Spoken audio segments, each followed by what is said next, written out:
Number लिखा हुआ है, इसका मतलब आपका मीन लगन है जो कि एक जल तत्व लगन है और द्विस्वाभाविक लगन है। द्विस्वाभाविक लगन के कारण इस लगन के जातकों में जातिकाओं में ड्युअलिटी दोहरा गुण पाया जाता है, थोड़ा कंफ्यूज भी हो जाते हैं। लेकिन ये जल तत्व लगन है तो बड़ी ट्रांसपेरेंट नेचर के, बिल्कुल एक विश्वसनीय बंदे जिसे कह देते हैं, विश्वास के बंदे इस लगन के जातक अथवा जातिकाएं पाए जाते हैं। भावुक होते हैं, इमोशंस काफी अधिक होते हैं, लविंग एंड केयरिंग नेचर और बहुत ही अधिक बुद्धिमान होते हैं। इमेजिनेशन पावर काफी अधिक पाई जाती है। साथ ही ऐसे व्यक्तियों का रुझान पारलौकिक जगत के अंतर्गत अंतरिक्ष से रिलेटेड कुछ पढ़ना वगैरह ये सब चीजों में काफी अधिक रहता है, या आध्यात्म की ओर विशेष रुचि या मोक्ष की ओर जिसे कहें वहां पर विशेष ध्यान ज्यादा जाता है इस लगन के जातक अथवा जातिकाओं का। साथ ही गुरु से प्रभावित होने के कारण ज्ञानी प्रवृत्ति के व्यक्ति होते हैं। साथ ही शुक्र इस राशि में मीन राशि में उच्च के होने के कारण ये दोहरा गुण जो है वो भौतिकता और आध्यात्मिकता दोनों का ही पाया जाता है।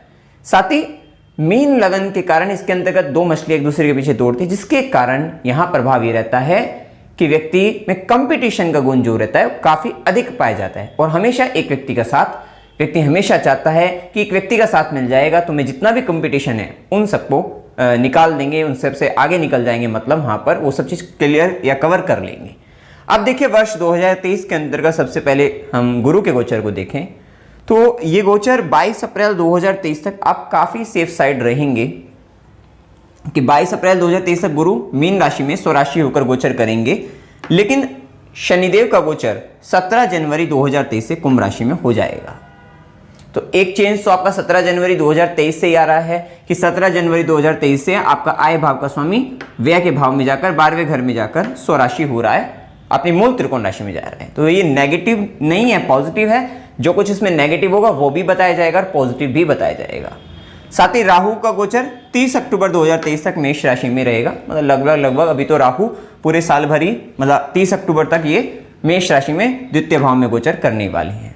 बीच का एक टाइम रहेगा जो अप्रैल से अक्टूबर का रहेगा। उस समय के अंतर्गत मेन आपको जो ध्यान रखना है, क्योंकि उस समय में गुरु और राहु का चांडाल योग बनेगा, क्योंकि आपके कुंडली के अंतर्गत मीन लगन के अंतर्गत यहाँ पे गुरु दशमेश और लग्नेश दशमेश दोनों बहुत मेजर रोल प्ले करते हैं।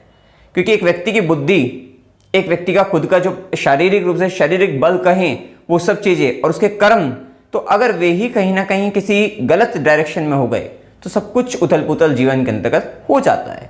अब देखिए यहाँ पर सबसे पहले देखें तो लगन में गुरु रहेंगे 22 अप्रैल तक, जैसा कि हम बता रहे हैं 22 अप्रैल 2023 तक रहेंगे। तो यहाँ पर रहेगा कि शुरुआत के महीनों में अभी जो चल ही रहा है पिछले समय से भी, तो ये स्थिति रहेगी कि आपके नेम एंड फेम में वृद्धि रहेगी, नाम बढ़ेगा आपका, और आपकी जो सोचने समझने की जो शक्ति है उसको काफी अच्छी बनाए रखेंगे। गुरु द्वारा ज्ञान भी आपको काफी अधिक मिलेगा। ज्ञानी प्रवृत्ति के व्यक्ति समय के अंतर्गत आप बने रहेंगे। थोड़ा ज्ञान का अहंकार भी 22 अप्रैल तक यहाँ पे बना रहेगा। और क्योंकि कर्म भाव का स्वामी बनकर लगन पर है तो कहीं ना कहीं, और गुरु जैसे शुभ ग्रह बनकर हैं, तो कुछ ऐसे कार्य करने की और आप लगे रहेंगे 22 अप्रैल तक। मतलब गुरु से संबंधित धार्मिक कार्य, आध्यात्मिक कार्य या संसार के कल्याण के लिए कार्य, इस तरीके के कहीं ना कहीं एक अच्छे कार्य की ओर आपका विशेष ध्यान रहेगा। या अपने जो भी काम, आपका जो भी प्रोफेशन है उसको आप, उसकी जिम्मेदारी को सर पर उठाकर आप रखेंगे। इस समय के अंतर्गत ये प्रभाव आप अपने जीवन के अंतर्गत देखेंगे। क्योंकि लग्नेश लगन में है, मीन राशि में है, तो यहाँ पर हंस राजयोग का भी निर्माण हुआ है।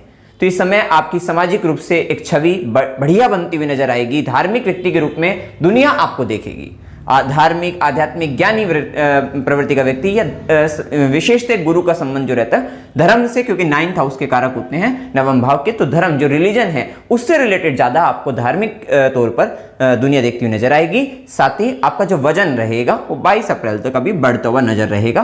तो ये बात का आपको ध्यान रखना है कि थोड़ा वेट आपका गेन हो सकता है इस समय के अंतर्गत, या वेट गेन करना चाहते हैं तो इस समय में कर सकते हैं। तो ये समय इनके लिए अच्छा रहेगा। अब देखिए यहाँ पर गुरु की दृष्टि में अमृत है, तो ये बात तय है कि 22 अप्रैल तक आपका पंचम भाव पर बहुत अच्छा प्रभाव है। ज्ञान की गुरु की दृष्टि पड़ रही है, उच्च दृष्टि है। तो इसका मतलब अगर आप संतान प्राप्ति चाहते हैं, विशेषकर संतान प्राप्त करना चाहते हैं, निसंतान है, संतान प्राप्त करना चाहते हैं, तो प्लानिंग कर सकते हैं, आपके लिए बहुत अच्छा रहेगा। 22 अप्रैल तक संतान सुख, संतान प्राप्त होने के अच्छे योग दिखते हैं। ज्ञान प्राप्ति, ज्ञान सुख सब के लिए अच्छा है। मंत्र साधना सिद्धि इन सब के लिए भी अच्छा है, क्योंकि खासतौर पे केतु भी अष्टम में चले रहे हैं और गुरु की दृष्टि पड़ जाएगी पंचम भाव पर, तो ये एक बहुत ही शुभ रहेगा। साथ ही प्रेम संबंधों के अंतर्गत भी मधुरता बनी रहेगी, विश्वास बना रहेगा, चीजें अच्छी रहेंगी, वहां पर भी शेयर मार्केट वगैरह से भी लाभ की स्थिति रहेगी। ठीक है, मतलब पंचम भाव से संबंधित। देखिए ये सब चीजें जितना भी हम बताते हैं सब एक जनरल प्रेडिक्शन होती है। आपकी जन्म कुंडली में योग, दशा, अंतर्दशा, फिर उसके बाद गोचर लगकर तब एक मेन प्रेडिक्शन रहती है। तो इस बात का हमेशा ध्यान रखना है आपको। आप देखिए यहाँ पर ये स्थिति अच्छी है। साथ ही आपको कोई एडमिशन वगैरह आप लंबे समय से सोच रहे थे, मतलब वहाँ या इस समय के अंतर्गत आपका अगर कुछ आता है कि आपका जनवरी से लेकर या 22 अप्रैल तक के बीच में कुछ एडमिशन से रिलेटेड आते हैं, तो वहाँ पर भी आपको अच्छे रिजल्ट मिलेंगे। मतलब जहाँ आप चाहते हैं वहाँ पर एडमिशन होने की प्रबल संभावना रहेगी। अच्छी जगह आपको एडमिशन मिल जाएगा। स्कूल को विशेषकर ग्रेजुएशन करना चाहते हैं तो वहाँ पर भी, और क्योंकि गुरु की नवी दृष्टि नवम भाव पर भी रहेगी तो वहां पर भी आपको अच्छे रिजल्ट मिलेंगे। खासकर क्योंकि शनि और गुरु का दोनों का प्रभाव 17 जनवरी के बाद नवम भाव पर आ रहा है, तो यह बात तय है कि नवम के आपको विशेष रिजल्ट आपको देखने को मिलेंगे। मतलब अब आपके ऊपर शनि का भी साथ, क्योंकि सब कुछ साथ साथ ही चलेगा, इस बात का ध्यान रखना है।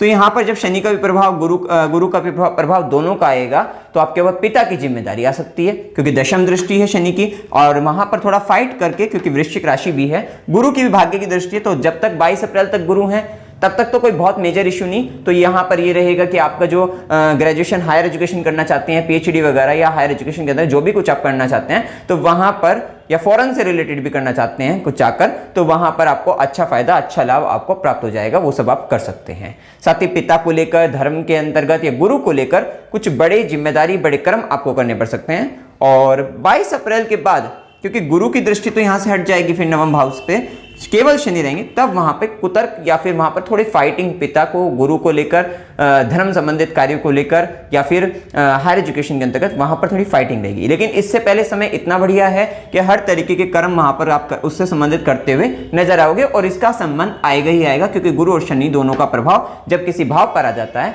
तो उस भाव से संबंधित रिजल्ट तो आपको देखने को मिलेंगे। विशेषकर भाग्य में भी विशेष वृद्धि रहेगी। तो जो काम आप फॉरेन से रिलेटेड, धर्म से रिलेटेड, गुरु से संबंधित करना चाहते हैं, और या फिर आप हायर एजुकेशन से रिलेटेड मतलब करना चाहते हैं, पिता से संबंधित कुछ करना चाहते हैं, तो वहां पर आपको अच्छे रिजल्ट देखने को मिलेंगे। भाग्य में वृद्धि विशेष तौर पे गुरु यहां पर करने वाले रहेंगे। अब देखिए गुरु की सीधी दृष्टि है सप्तम भाव पर। सप्तम भाव पर गुरु की दृष्टि बहुत अच्छी है। यहाँ पर आपके रिलेशनशिप के लिए बहुत अच्छी रहेगी। आपके पार्टनर के साथ जो आपके संबंध है उनके लिए, चाहे वो फैमिली, आपका बिजनेस पार्टनर हो या फिर लाइफ पार्टनर, दोनों के लिए बहुत अच्छा रहेगा। जो व्यक्ति अविवाहित हैं, विवाह करना चाहते हैं, अभी 22 अप्रैल तक बहुत अच्छा समय है कि गुरु की डायरेक्ट एस्पेक्ट है, तो यहाँ पर विवाह होने की प्रबल संभावना रहेगी। देखिए गुरु के साथ साथ शनि का गोचर भी अगर मिल जाता है, वो लगन कुंडली से, चंद्र कुंडली से, आपके दोनों ही तरीके से आप देख सकते हैं। आपका सप्तम भाव पर मिल रहा हो, सप्तमेश के साथ मिल रहा हो, तो वो आप चेक कर सकते हैं। अगर शनि का मिल जाए तो फिर तो प्रबल संभावना है, और अगर आपको दशा भी मिल जाएगी तो फिर प्रबल संभावना बन जाती है। वैसे गुरु यहाँ पर आए हैं तो आपका विवाह करा सकते हैं। विशेषकर 22 अप्रैल तक व्यापार के लिए भी एक अच्छी स्थिति है कि व्यापार को लेकर भी कोई ऐसा मेजर इश्यू यहाँ पर नहीं दिखेगा, तो व्यापार के लिए भी अच्छे हैं। पार्टनर, पार्टनरशिप, रिलेशनशिप, इन सब चीजों को लेकर, या दाम्पत्य जीवन के अंतर्गत, आपके मैरिज लाइफ के अंतर्गत भी, वहां पर भी, मैरिड लाइफ में भी ठीक स्थिति दिखाई देती है, अच्छी स्थिति दिखती है। तो यहां तक तो आपको एक स्थिति अच्छी दिखती है। 22 अप्रैल 2023 तक इन भावों से संबंधित, इन क्षेत्रों से, जीवन के इन क्षेत्रों से संबंधित आपको एक अच्छी स्थिति दिख रही है। अभी हम देखते हैं कि 17 जनवरी 2023 से जैसे ही शनि 12वें में आएंगे तो उस समय के अंतर्गत राहु द्वितीय भाव में रहेंगे, लेकिन गुरु का गोचर तो अभी मीन में रहेगा। 17 जनवरी से लेकर 22 अप्रैल तक ये मीन में ही है। तो अब हम देखेंगे कि दो भाव ऐसे हैं आपकी चार्ट के अंतर्गत, द्वितीय भाव और षष्ठम भाव, जहां पर केवल पाप प्रभाव रहेगा।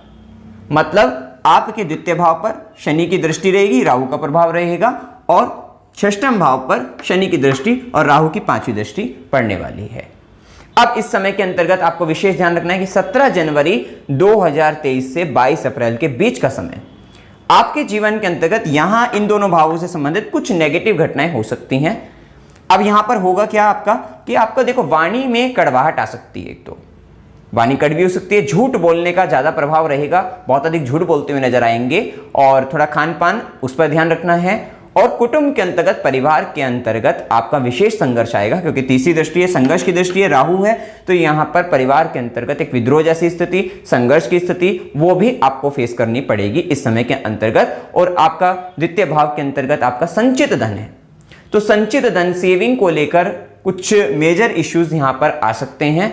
क्योंकि दोनों पूरा पाप प्रभाव आ रहा है शनि और राहु का इस समय के अंतर्गत, तो ये स्थिति आपको देखने को मिल सकती है। और साथ ही आपको मुंह से संबंधित यहाँ पे सेकंड हाउस से रिलेटेड अगर हम हेल्थ इश्यू की बात करें तो यहाँ पर आपको या तो आपकी, क्योंकि देखो दोनों तरफ आपका पाप ग्रह आ गए हैं, तो आंखों से संबंधित परेशानी आनी बहुत स्वाभाविक रहेगी। यहाँ पर दोनों ही आंखों की बात करेंगे, चाहे वो मेल है चाहे फीमेल हो, तो आंखों से संबंधित परेशानी आ सकती है, दांतों से संबंधित परेशानी आ सकती है। तो आपके दांत से संबंधित या मुंह के अंदर अगर बात करें तो वहां पर कुछ प्रॉब्लम होने की संभावनाएं ज्यादा रहेगी। तो इस बीच में आपको विशेष अपना ध्यान रखना है, इन सब भागों से संबंधित विशेष ध्यान रखना है। साथ ही जब शनि और राहु दोनों का प्रभाव 17 जनवरी 2023 से अप्रैल तक के बीच में जब षष्ठम भाव पर प्रभाव पड़ेगा, तो भी क्योंकि गुरु का प्रभाव नहीं है इस समय के अंतर्गत, अगर गुरु का प्रभाव आ जाएगा तो रिजल्ट बदल जाएंगे। लेकिन 17 जनवरी से 22 अप्रैल में षष्ठम भाव पर प्रभाव पड़ेगा, तो थोड़ा लीवर, किडनी और लोअर एब्डोमेन से रिलेटेड, या फिर यहाँ पर एक और बात है कि आपके जो मामा पक्ष है, मामा मौसी, वहां पर थोड़े परेशानी आपके जीवन में बन सकती है। शत्रु वगैरह थोड़ा परेशान कर सकते हैं आपको इस समय के अंतर्गत, और हेल्थ इश्यू का तो बताया ही है, और थोड़ा कर्ज वगैरह की भी स्थिति, मतलब इस तरीके की स्थिति भी यहाँ पर बन सकती है। तो इन सब क्षेत्रों के अंतर्गत यहाँ पर परेशानी आने की स्थिति बनती है जब शनि और राहु केवल दो भावों को इस तरीके से प्रभावित करने वाले हैं। तो यहाँ पर आपको विशेष ध्यान रखना है। अब देखिए हम अगर देखें तो यहाँ पर खान पान भी आपको ध्यान रखना है कि आपका खान पान, गलत खान पान होने की भी प्रबल संभावना रहेगी। तो उन सब चीज़ों को ध्यान रखना है, क्योंकि राहु के केस में व्यक्ति अभक्ष्य पदार्थों का सेवन कर लेता है, क्योंकि राहु धुआं है। सेकंड हाउस में जब द्वितीय भाव के अंतर्गत आते हैं तो व्यक्ति थोड़ा सिगरेट वगैरह की तरफ, अगर वो व्यक्ति पहले से भी एडिक्टेड है तो थोड़ा ज़्यादा एडिक्शन में लग जाएगा, तो वो स्थिति हो सकती है, या फिर नॉनवेज वगैरह की तरफ ध्यान जा सकता है। तो इस बात का ध्यान रखिएगा। वो देखिए निर्भर है जन्म कुंडली वगैरह पर, आपकी जन्म कुंडली में पूर्ण रूप से आप सात्विक तरीके से ही है जन्म कुंडली के अंतर्गत, तो ऐसा कुछ नहीं होगा कि गोचर में आएगा तो वो थोड़ा बहुत रहेगा, प्रभाव चला जाएगा, कोई ऐसा नहीं नेगेटिव रहेगा। उस समय में हो सकता है कि आपको कुछ ऐसी जो चीजें मतलब नॉर्मल ही है और जिनको हम थोड़ा अवॉइड ही करते हैं, हो सकता है आप फास्ट फूड वगैरह ज्यादा खाएं, तो वो सब चीजें हो सकती हैं। अब देखिए यहाँ पर आपने एक बात देखी है कि 17 जनवरी 2023 से ही ये लगन यहाँ पर पापकर्तरी के अंतर्गत आ जाएगा। तो यहाँ पर देखिए 17 जनवरी 2023 से लगन पापकर्तरी में आएगा, लेकिन इसका बहुत मेजर इंपैक्ट इसलिए नहीं आएगा क्योंकि गुरु स्वराशि रहेंगे। तो ये गुरु, अकेले गुरु ही सब कुछ संभालने वाले रहेंगे, तो ज्यादा इसमें पापकर्तरी में लगन के आने से ज्यादा घबराने वाली बात यहाँ पर नहीं रहेगी। और साथ ही इन पापकर्तरी वगैरह ग्रहों की अगर दृष्टि से जब हम सप्तम पर भी पापकर्तरी मानते हैं तो वहां पर भी गुरु की डायरेक्ट एस्पेक्ट है, तो वहां पर भी आपको घबराने वाली बात नहीं है, कोई ऐसी दिक्कत वाली बात नहीं है, मेजर इश्यू नहीं आएंगे। अब देखिए, अब हम चलते हैं कि गुरु राहु का चांडाल योग बनेगा 22 अप्रैल 2023 से 30 अक्टूबर 2023 के बीच में। भाई आप देखते हैं यहां पर कि गुरु स्वराशि थे, अब गुरु मंगल की राशि में, मित्र के घर में गए हैं। गुरु मित्र के ही घर में गए हैं, लेकिन राहु के साथ हैं। और देखिए, जब राहु के साथ हैं और राहु जब नीच, मतलब मंगल जब नीच के होंगे, मंगल 10 मई के आसपास से वहां से नीच के हो जाएंगे, तो वहां से जब मंगल नीच के हो जाएंगे, आपका 1-1.5 महीने के लिए रहेगा वो टाइम, आपको मंथली प्रेडिक्शन में वो बिल्कुल करेक्ट आपको सब कुछ पता लगेगा उसके अंतर्गत। तो यहां पर हम देखेंगे कि जिस घर के अंतर्गत राहु है, राहु को एक तरीके से आप मान लीजिए एक शरारती व्यक्ति है कोई, या कोई गलत आदमी कह सकते हैं, इसमें थोड़ा सा इस तरीके से एज्यूम करके देखिएगा आप। और जब उस घर का मालिक अगर कमजोर पड़ जाएगा तो वहां पर ये राहु थोड़ा सा मतलब खुरापाती पन अपना दिखा सकता है। और क्योंकि इस राहु को गुरु भी मिल गए हैं, ज्ञान भी मिल गया है, और आप जानते हैं कि गुरु ये कौन है आपके चार्ट के हिसाब से, यहाँ पर आपके कर्म का स्वामी है, आपके लगन, आपकी बुद्धि, आपके ज्ञान, इन सब का स्वामी होकर, आपके शारीरिक रूप से मतलब जो आपकी स्ट्रेंथ है, मजबूती है, उन सब का स्वामी होकर यहाँ पर गुरु राहु के साथ आए हैं। इसका मतलब कहीं ना कहीं आपकी खुद की संगत बिगड़ सकती है, आपकी संगति बिगड़ सकती है, इस बात का विशेष ध्यान रखना। और ऐसा होना बहुत स्वाभाविक रहेगा। जो व्यक्ति मीन लगन के भी राशि के साथ साथ लगन भी, अगर मीन लगन ही है, दोनों ही चीजें देख सकते हैं वहां पर, तो वहां पर आपकी संगत बिगड़ना स्वाभाविक रहेगा, क्योंकि आपकी खुद की बॉडी जाकर राहु के साथ आ गई है। तो इस बात का आपका ध्यान रखना है कि अपनी संगति का विशेष ध्यान रखिए।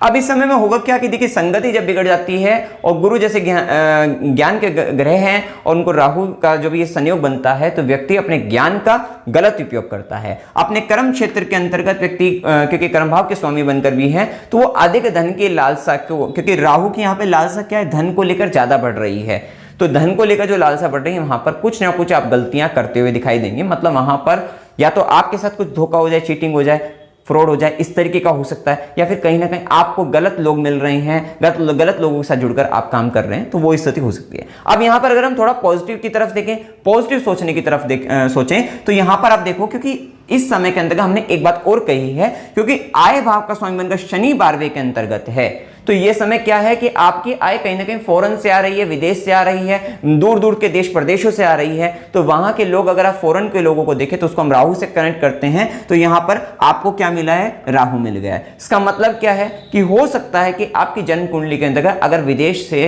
देश विदेश से पैसा कमाने के, धन कमाने के, आय अर्जित करने के योग अच्छे हो, जन्म कुंडली के अंतर्गत दशा वगैरह अच्छी प्रॉपर चल रही हो, कोई ऐसा फ्रॉड होने की आपके साथ संभावना ना हो, या फिर कहीं ना कहीं मिस्टेक होने की संभावना ना हो, तो इस समय के अंतर्गत आप विदेश से ऐसा धन अर्जित करेंगे जो पहले कभी आपने ना भी किया हो, मतलब बड़ा धन आप अर्जित कर सकते हैं। यही समय ऐसा हो जाएगा आपके लिए कि आपको कुछ बाहरी दुनिया के लोग आपके साथ जुड़ रहे हैं, और उनसे आपने, क्योंकि कर्म भाव का स्वामी अच्छे भाव में, धन भाव के अंतर्गत गया है, तो वहां पर आपको विशेष लाभ भी अर्जित आप कर सकते हैं। लेकिन विशेष ध्यान आपको रखना है कि ये राहु कब ज्यादा अपनी खुरापाती करेगा, जब ये मंगल नीच के हो जाएंगे, उस समय में 10 मई से जो है 1.5 महीने का टाइम, उस समय में विशेष ध्यान आपको रखना चाहिए। तो इस बात का आपको ध्यान रखना है। अब देखिए यहां पर गुरु की दृष्टि तब भी काम करेगी, गुरु राहु के साथ हैं, गुरु राहु चांडाल योग में है। अच्छा, एक बात वो रहता है इसमें थोड़ा सा ये भी रहता है कि अगर दशा वगैरह आपकी खराब चल रही है, तो उस समय में अप्रैल से अक्टूबर में ही रहेगा कि जो निर्णय आपने इस समय के अंदर लोगे, उसको अगेन आपको कहीं ना कहीं रिपीटेड एक्शन आपको दोबारा लेना पड़ेगा, उन्हीं सब काम को कहीं ना कहीं आपको दोबारा से वो काम करने पड़ सकते हैं, तो वो भी स्थिति थोड़ा देखी जाती है, तो इस बात का ध्यान रखना है। अब देखिए दृष्टि रहेगी गुरु की 5वीं दृष्टि, ज्ञान की दृष्टि, षष्ठम भाव पर। अब इसी समय के अंतर्गत गुरु की दृष्टि है, राहु की दृष्टि है, शनि की दृष्टि है, तो ये समय कंपटीशन निकालने के लिए, शत्रु को परास्त करने के लिए, इन सबके लिए बहुत अच्छा रहेगा, क्योंकि शनि और गुरु के साथ राहु का भी प्रभाव आ गया, तो ये सब कहीं ना कहीं आप माया रचकर, और ज्ञान भी मिल गया, माया भी मिल गई, साथ साथ आपका शनि का भी प्रभाव आ गया, काल का भी समय भी आ गया मतलब आपका, तो यहां पर आप अपने शत्रु को खत्म करते हुए नजर आएंगे। जो व्यक्ति ऋण चाहते हैं उनको ऋण लोन मिल सकता है, और यहां पर मतलब कहीं ना कहीं आपको ये सारी स्थिति, और गुरु की दृष्टि के कारण यहां पर कहीं ना कहीं हेल्थ में आराम लगेगा, लेकिन थोड़ा लीवर वगैरह का तो इश्यू रहता है, क्योंकि गुरु के कारण जो है थोड़ा वो बढ़ जाता है, फैल जाता है, तो वो स्थिति वहां पर होने की संभावना रहेगी। तो ये समय इन सब के लिए बहुत अच्छा रहेगा। या मामा मौसी के साथ जो हमने पहले संबंध खराब बता रहे थे 22 अप्रैल तक, वही संबंध गुरु की दृष्टि के कारण वो थोड़ा सुधरने का प्रयास उसमें रहेगा, वो सब चीजें ठीक हो जाएगी। और मतलब ये समय अप्रैल के बाद से हम देखें तो नौकरी के लिए, कंपटीशन के लिए, इंटरव्यू देकर क्रैक करके आगे बढ़ने के लिए, उन सब चीजों के लिए भी आपके लिए अच्छा रहेगा, तो स्थिति अच्छी है वहां पर। अब देखें यहाँ पर साथ ही गुरु की सीधी दृष्टि अष्टम भाव पर है, अष्टम भाव में केतु भी है, तो केतु का भी प्रभाव अष्टम भाव पर है, गुरु की दृष्टि भी है, और शनि 12वें घर में चल रहे हैं, तो ये समय आध्यात्मिक उन्नति के लिए काफी अच्छा, गुप्त ज्ञान के लिए, विशेषकर गुप्त ज्ञान के लिए। और केतु का जब प्रभाव रहता है अष्टम भाव पर, तो यहाँ पर कुछ अचानक धन लाभ भी व्यक्ति को हो जाता है, और थोड़ा ससुराल पक्ष से या पत्नी की या जीवन साथी की वाणी से थोड़ा असंतोष व्यक्ति को बना रहता है, ससुराल पक्ष से भी असंतोष बना रहता है, और अचानक कुछ दुर्घटना, ये उन लोगों के लिए रहेगा अचानक दुर्घटना जिनकी कुंडली में केतु नेगेटिव है और केतु की दशा चल रही हो, तो या फिर कोई ऐसे ग्रह की दशा चल रही है जो एक्सीडेंट दुर्घटना दे सकता है, तो यहाँ पर वो केतु थोड़ा दुर्घटना करा सकता है। लेकिन जब तक गुरु का एस्पेक्ट रहेगा और गुरु भी आपके कुंडली शुभ होंगे, तो ये कहीं ना कहीं मेंटेन रखेगा, ये स्पिरिचुअल एस्पेक्ट के लिए बहुत अच्छा रहेगा, स्पिरिचुअली आपको कनेक्ट करेगा, ध्यान साधना के लिए, मंत्र साधना के लिए ये आपके लिए अच्छा रहेगा ये समय। साथ ही देखिए गुरु की 9वीं दृष्टि अपने घर पर है, तभी हमने कहा था आपको कि आपको कुछ ऐसे विदेशी लोग आपको जुड़ जाएंगे, कुछ ऐसे हो सकता है कि आप एमएनसी कंपनी, बड़ी कंपनी, बाहर की कंपनियों में काम करते हुए दिखाई दे, ये समय उन सब के लिए भी बहुत अच्छा है। ये भी बात का आपको ध्यान रखना है, पॉजिटिव और नेगेटिव साथ ही दोनों चीजों को आपको चलाना है। साथ ही गुरु अपने घर को देखना है तो खराब नहीं करेंगे, 9वीं दृष्टि भाग्य की दृष्टि है, इसका मतलब अप्रैल के बाद आपके कर्म स्थान के अंतर्गत आपको भाग्य का भी साथ मिलेगा। तो कह सकते हैं कुछ ऐसे आपको बाहरी देश विदेश से आपको यहाँ पर कुछ ऐसे प्रपोजल मिल जाएं इन सब चीजों को लेकर कि आप आगे बढ़ते हुए नजर आए, कुछ ऑफर ऐसे आपको मिल सकते हैं, तो ये स्थिति आपके जीवन में आ सकती है, तो ये आपको लाभ का समय ये भी रहेगा। अब देखिए यहाँ पर अगर हम देखें शनि के प्रभाव को एक बार देख लेते हैं, तो देखिए शनि 12वें घर में, जैसा कि हमने बताया, तो ये आय वगैरह का शनि का 12वें घर से संबंध रहता है। तो देखो 12वें घर के अंतर्गत शनिदेव व्यक्ति को अकेलापन भी महसूस कराते हैं, तो हो सकता है कि आप आय के लिए कहीं बाहर दूर देश प्रदेश जाएं, तो वहां पे थोड़ा अपने आप को एकांत महसूस कर सकते हैं, और यहाँ पर आपको दान जरूर करना है, क्योंकि 12वें घर में आपकी आय का मालिक बनकर जा रहा है। स्वराशि है, वहीं से आपको आय दिला रहा है, मतलब वो आपको विदेश वगैरह से आय मतलब इनकम वगैरह जनरेट करा सकता है। हॉस्पिटल इत्यादि का अगर काम वगैरह है आपका या इससे संबंध आप रखते हैं, मेडिकल फील्ड के अंतर्गत है, तो वहां से भी आपको लाभ दिला सकता है। यदि आप दान पुण्य नहीं करते इस समय के अंतर्गत, तो आपका यही शनि शिक्षा उस पर भी दृष्टि डाल रहा है, आपको दवाई वगैरह पे, कोर्ट केस वगैरह पे इत्यादि पे धन खर्चा होकर आपको ये परेशान भी कर सकता है। साथ ही साथ क्योंकि शनि 12वें घर के अंतर्गत अगर है तो गलत काम करने से व्यक्ति को बचना ही चाहिए। साथ ही क्योंकि यहाँ पर व्यक्ति को कोर्ट केस वगैरह में कहीं ना कहीं इसको, वैसे तो स्वराशि है, कुंभ मतलब कुंभ के अंतर्गत मूल त्रिकोण राशि में, तो ऐसा कोई नेगेटिव देगा नहीं, लेकिन फिर भी व्यक्ति के केस वगैरह का इस तरीके की स्थिति बन जाती है, एकांतवास की स्थिति, बंधन योग जैसी स्थिति बन जाती है। तो इस बात का थोड़ा ध्यान रखना है आपको।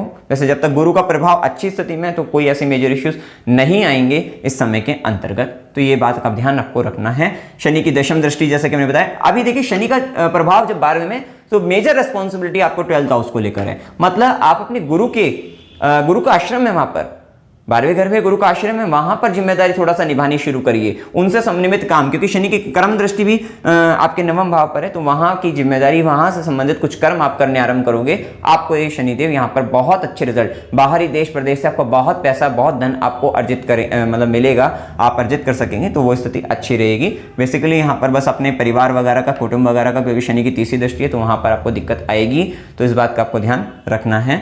और ये स्थिति यहाँ पर ऐसे दिखेगी। और इसके बाद हम देखें तो यहाँ पर केतु का प्रभाव जैसे कि हमने बताया है। अब इनसे संबंधित आपको कुछ रेमेडी बताते हैं, वो रेमेडी भी आपको करनी है। देखिए रेमेडी उपाय आपको क्या करने चाहिए। देखो उपाय के तौर पे जब तक लगन पे गुरु है, ओम नमः शिवाय, क्योंकि 1.25 लाख दोषों को भी दूर करता है लगन पर बैठे गुरु, और यहाँ पर ओम नमः शिवाय मंत्र का अगर आप जाप करोगे तो आपके लिए अच्छा रहेगा। साथ ही राहु की नेगेटिविटी को खत्म करने के लिए, कि गुरु राहु का जो योग भी बनेगा उस समय के अंदर नेगेटिविटी खत्म करने के लिए देवी कवच का पाठ आपके लिए अच्छा रहेगा, आपकी मति को भ्रष्ट नहीं करेगा, सही रहेगा, क्योंकि ये राहु 12वें घर का स्वामी बनकर भी द्वितीय भाव में है। एक बात और है कि यहाँ पर इन्वेस्टमेंट होंगे आपके, आप देखें तो इन्वेस्टमेंट होंगे, और इन्वेस्टमेंट भी फॉरेन इन्वेस्टमेंट करना, वहां पर से आपको लाभ मिलेगा, तो वो चीज अच्छी रहेगी। शनिवार को गरीबों को भोजन कराना है आपको, ये बात का ध्यान रखना है। विष्णु सहस्त्रनाम स्तोत्र का पाठ करना है, और केतु के प्रभाव के अंतर्गत कुत्ते की सेवा जितनी कर सकोगे अच्छा रहेगा आपके लिए। अगर दशा भी इस तरीके की, तो फिर तो मेन जो रेमेडी होती है केतु वगैरह की, वो सब आपको अपने चार्ट के हिसाब से अच्छे से करनी चाहिए। साथ ही दान हमें बिल्कुल करना चाहिए, और दान विशेषकर आपको गरीबों को करिएगा, आप जो गरीब लोग हैं वहाँ पर, या फिर जो संत महात्मा लोग हैं उनके पास, उनके से निमित्त, या गुरु आपके हैं तो वहाँ पर जाकर, गुरु के आश्रम में जाकर वहाँ सेवा दान जैसा भी आपको उचित लगे उस तरीके का करते रहना है, कंटिन्यू करते रहना है, यहाँ पर रुकना नहीं है आपको, और ये आपको लाभ भी देने वाला रहेगा। तो मित्रों जानकारी अगर आपको अच्छी लगी वीडियो को लाइक कीजिएगा, शेयर कीजिएगा और चैनल को सब्सक्राइब कीजिएगा।